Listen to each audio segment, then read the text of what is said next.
Breakfast in the 18th century.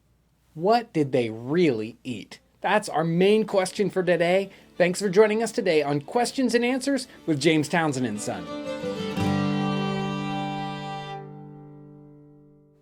First question comes in on this most recent delicious cornmeal pancake episode. This one's Krugsmash. He says, "Hey John, I was wondering how often you are disappointed by how these recipes taste. I understand they're from a different time and that's how they ate back then, but I guess I had my hopes a little too high when I put together some carrot pudding the other day. Still interesting to eat like our forefathers. Keep up the great work." It's a really good question. It's a really kind of interesting topic to delve into and think about. Definitely, we might think of some of these things that are cooked in, not necessarily all of them, but some of them in the 18th century as more bland. But I think most of that is because our modern palates are so highly trained by the amount of sugar we eat and the sort of enhanced flavors that modern foods have been developed with, especially processed foods. They are just intense.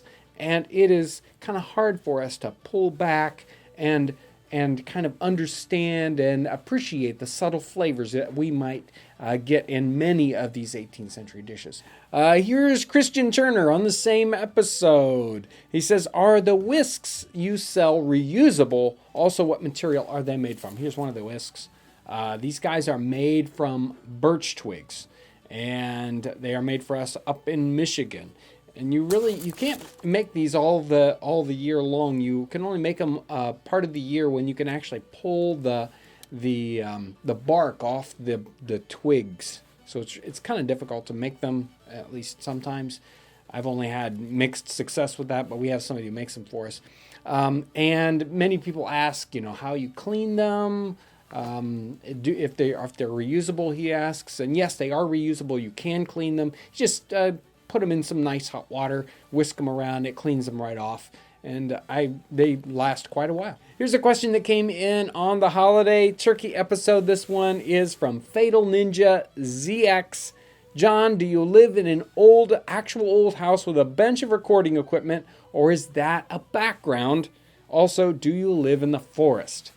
Our cooking set that we use, the German kitchen set, is a set. It is a background. It's only a half of a room, and the rest of the room has all the camera equipment in it. So, no, I don't live in an actual old house. There's not a whole house that goes along with that set. Do I live in the forest? Basically, yes, I live in a forest, like 40 acres of trees that our house is in there. So, yeah, and most of the woodsy scenes that you see in cooking episodes that are outdoors, those are shot on my property. Here's a question that came in just on the channel itself. It's Zado. He says, "I'm not sure if this was covered in an episode, but how do you get an accurate temperature for your ovens without modern tools?" If you go to I think it's the How to Bake in an Earthen Oven episode, I'm going to put a link down there. We talk about the several different ways that you can get an idea about the temperature of your oven and getting it right as you're baking, because each oven is going to be different depending on its thickness and how it was made and how long you fired it. So there's a lot of variation there. I'll put a link to that episode. That'll help you out with that, gauging the temperature. This one came in on the most recent cooking episode. This is Tracy. "What did Europeans put on their pancakes if they didn't use maple syrup?" Well, the vast majority of the pancake recipes I've looked at recently they just mentioned sprinkling sugar on top. Occasionally, you'll also see them talking about putting either orange or lemon juice on the pancakes along with the sugar. And I'm imagining many times they didn't put any topping on them. They just ate them as it is. Or they might use something like a pudding sauce, which is great stuff.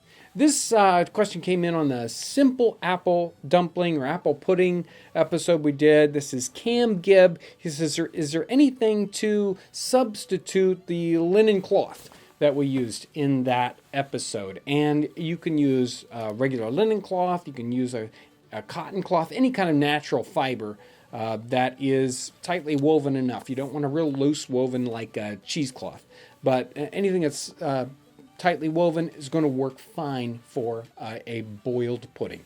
So here's a question that came in on the most recent episode. This is Ski Holma NM. And it is, what is the name of the music you play at the start of every video? Well, we do vary it a little bit, but on the cooking episodes, we use a song called A Spring Dance. Is it a spring dance? A country dance. I got it wrong. A country dance. It's from Jim's New Red Pants, and the group is called Jim's Red Pants. And these CDs we do offer on our website if you're interested. Here's one that came in on the Pan Purdue episode. That was the French toast. It's Elsa 1942. Can you have a substitute for wine if you ever make this recipe for kids? The wine that was in there is cooked, and all the alcohol really gets cooked out. So it's really not too big of an issue there. If you're concerned about that, though, you could use something else, like possibly cider or, white grape juice if you wanted to get kind of the same flavor. Here's another one that came in on the most recent episode. It's Deep Blue 2. How long did you let the mixture sit for it to thicken? And I would say between 5 and 10 minutes is usually enough time for that liquid to soak into the cornmeal. Here's a good one from Anna's Kitchen. She did this on the last Q&A. She said, did they make birthday cakes? Well, you don't see references to birthday cake, at least in the cookbooks.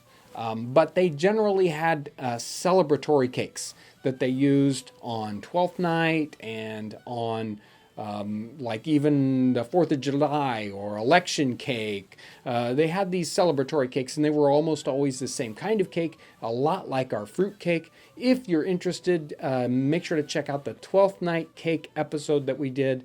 I'll put a link down in the description section. Here's one on the Christmas gingerbread episode that we did. This one's Steven Stacci. I hope I've got that one right. Hi, is it possible to substitute molasses for something else? It's really hard to get my hands on it where I live. Thanks. If you want to substitute something other than molasses in there, I would probably first go to, depending on where you're at in the world. I mean, some things are easier to get than others. You could use a golden syrup, like a treacle. You could use honey, would also be a really good substitute. One of those two would probably be available just about anywhere. And here's a question that came up several times. This one's LBPN. Are these slapjacks the same as hoecakes? My mom made great hoecakes, but passed away over 40 years ago before I could learn how she made them. Actually, we're going to be doing something similar to a hoecake. I think next Monday. It's the, what's it called? Journey cakes. Yes. And so they are a little bit different. They're generally thicker. So instead of a real thin pancake, they're a bit more like, say, cornbread you'd fry in a pan. So we'll cover that. Make sure to check out the episode next week. Here's a question, very interesting question, on the latest episode. This one's Noor Nahas. I hope I got that one right. Have you guys ever done anything with or about pawpaws? I messaged you guys on Twitter, but didn't get a response. Yeah, we're starting to get a lot of Twitter traffic, and Ryan is the guy who sits on the Twitter channel, and keep trying if you are trying to get a question through on Twitter. But pawpaws, great topic, really interesting. We've only done just a little bit of research on pawpaws. When I grew up, we had a really nice pawpaw patch right across the road, and we harvested them quite often. I only think we ate them once or twice. My sisters like to use the seeds to make necklaces. Anyway, I haven't had a chance to play with them recently. I don't have, while we have pawpaws that grow up around here, you have to have 2 batches of trees to get a lot of fruit. And so while we have the tree, we don't get any fruit out of it. So I am looking to connect with pawpaws more. There is a little bit of research we found. There is a reference to pawpaws in 1774. Let's see. It says, the fruit resembles a middle-sized cucumber. The pulp is very agreeable and very wholesome. So that was a reference from 1774. So it's definitely in some people's thought processes. They were studying it, possibly using it, and eating it. We'll keep digging on that one. Again, on that latest episode with those corn pancakes, TMR Productions, can you add sugar? Yes, you could add sugar right into the mix. And there are some references to like European pancakes where instead of sprinkling sugar on top, they would just put the sugar in the batter. So yeah, sure, it's a viable alternative. Okay, and so there's a last set of questions. They're all kind of grouped together. I want to answer them all in one. There's Betty C, there's Big D Hunter, or Haunter, I'm sorry, got that one. Professor, and Mark Pearsall. And they all are kind of questions kind of based around the flour and additions. One of them, Betty C wants to know, can it be made with buckwheat? Big D Haunter is wondering whether you can do it without wheat flour and finely ground corn flour. What about what can you use instead of wheat flour for those with sensitivities? All these kind of around that same kind of question. You could definitely use buckwheat flour instead. If you're trying to go for a gluten-free, you could probably use rice flour. I think even the question of could you use just corn flour instead, or cornmeal and corn flour mix, I am sure that would work out too. There's so many different variations on this. You could make some really interesting things. And as Kevin mentioned to me just now, rye flour was probably one of the main things that they would mix cornmeal with. They used that for different kinds of bread recipes, and undoubtedly they would have used it in a recipe like this also. Okay, so finally we've made it to the main question. I know you've been waiting all this time. This one is Joey the Prius's. It's on that latest cooking episode. Were eggs used as a breakfast food like how we use them today? Did they eat scrambled eggs or fried or poached eggs or whatever else was for breakfast in the 18th century? Well, the answer was yes, yes, yes, and yes. They did do fried eggs, scrambled eggs, poached eggs. They used eggs in a lot of different things. But they're omelets, Kevin asks, says omelets. All those things were very common in the 18th century. But there were also many other kinds of breakfast foods. In fact, they seemed to eat just about everything for breakfast. But bath cakes, cocoa, just like a chocolate drink used for breakfast. They did that. Ginger cakes. Lambert's travels through Canada is really interesting. This is a book from 1806 through 1808 when he's traveling through Canada. And he was obsessed with breakfast because he talks about all these different kind of breakfasts he has.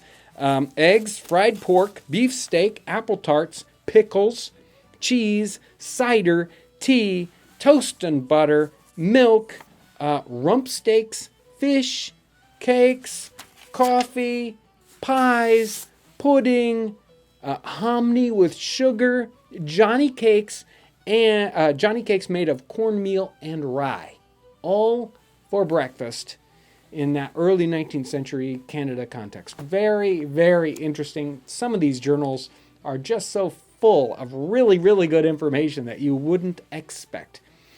There you go. Breakfast in the 18th century, or in the early 19th century, for Mr. Lambert. What we do here on the channel is all about learning about history through experiencing history. And we do that through what we call living history. And if you are interested at all in what we do, and you want to know how you would get started, make sure to go and check out our Getting Started course. It's a free course. You just sign up with your email address, and it will send you periodic emails where we have episodes where Kevin and I, there's a written part of it and a video portion of it where we talk about exactly how you get started. Step 1, step 2, step 3, all the way through. And there's some really, really interesting information in there. So if you're interested in learning more about history and just how to do it in an experiential way, make sure to check out that course. I want to thank everyone for your very kind comments, your encouragement, your sharing our videos. Very important. Thank you for all you do. Thank you for the questions, and thanks for watching. If you're a new viewer and you haven't subscribed, press the subscribe button up here. That'll take you to a spot where you can subscribe. I want to thank everyone for watching.